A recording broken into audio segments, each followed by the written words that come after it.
Les États vassaux de l'OTAN souffrent-ils du syndrome de Stockholm?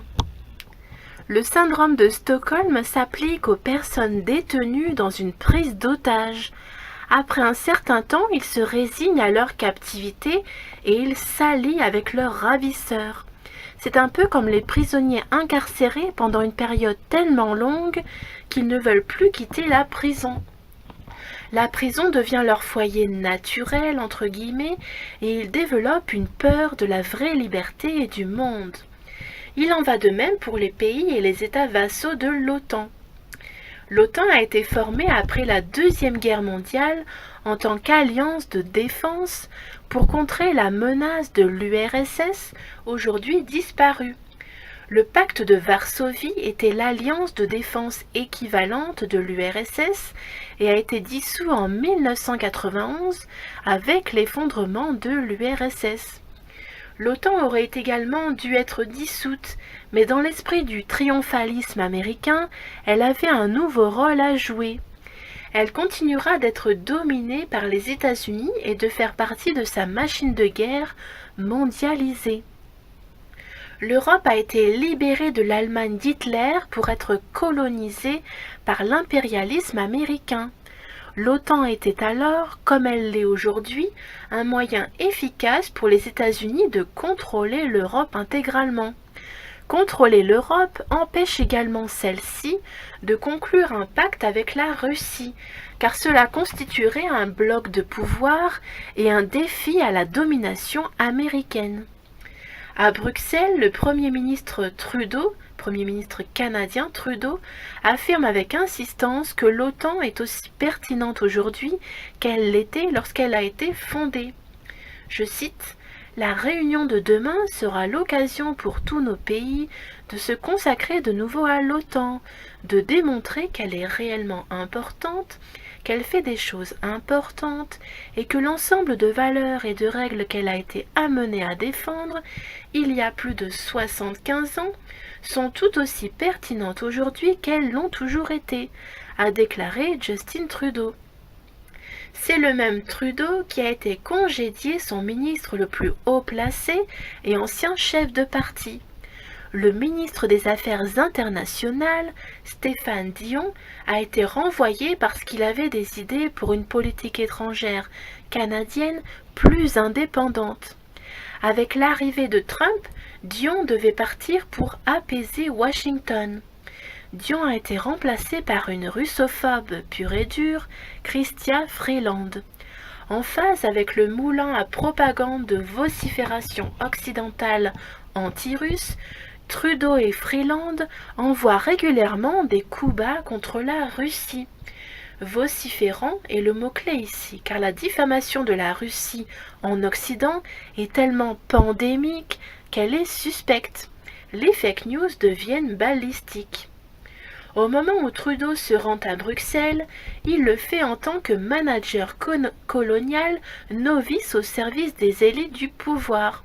Il n'y va pas en tant que négociateur pour l'énergie, mais en tant que groupie du pouvoir. Comme les dirigeants d'autres États vassaux de l'OTAN, il sacrifie le bien de son pays pour la plus grande gloire d'un empire défunt et totalement corrompu. Ils souffrent tous du syndrome de Stockholm. Trump, en revanche, est le courtier du pouvoir ultime qui se glorifie dans l'exercice de l'intimidation et il méprise totalement la faiblesse des autres. Il s'en nourrit. L'Empire pratique le parasitisme le plus injuste, car il se nourrit d'amis et d'ennemis. Trump est si effronté qu'il menace déjà d'augmenter les dépenses de défense pour les membres de l'OTAN de 2% du produit intérieur brut, actuel à 4%. L'OTAN n'est pertinente qu'en tant qu'alliance de défense ponctuelle au service de l'empire hégémonique dans le cadre de son militarisme mondial. L'OTAN n'est pas un défenseur des pays, mais un destructeur. Il parle de défense, mais tout y est offensif. Les États vassaux de l'OTAN ignorent délibérément l'existence de la doctrine Wolfowitz et du programme pour le nouveau siècle américain. Ils ignorent que les États-Unis ont divisé le globe entier en zones de commandement militaire, qu'ils ont près d'1 millier de bases dans le monde entier. Les États-Unis et les États vassaux, membres de l'OTAN, représentent plus de 65% des dépenses militaires annuelles mondiales. Il n'est pas étonnant dès lors que Trump veuille désespérément que ses vassaux crachent plus d'argent. Son pays est en surendettement impérial avec de grosses factures à payer. L'OTAN en tant qu'alliance de défense est une mascarade. Pour jouer le jeu, il doit y avoir un méchant désigné et la Russie remplit ce rôle. Comme lors de la guerre froide, les États-Unis jouent de nouveau le jeu le plus vieux et le plus ennuyeux de la guerre froide. Divide and conquer. Les États-Unis sont un état de guerre, tout comme l'Empire romain. Pour soutenir un militarisme sans fin, il doit y avoir une guerre sans fin et une réserve infinie d'ennemis.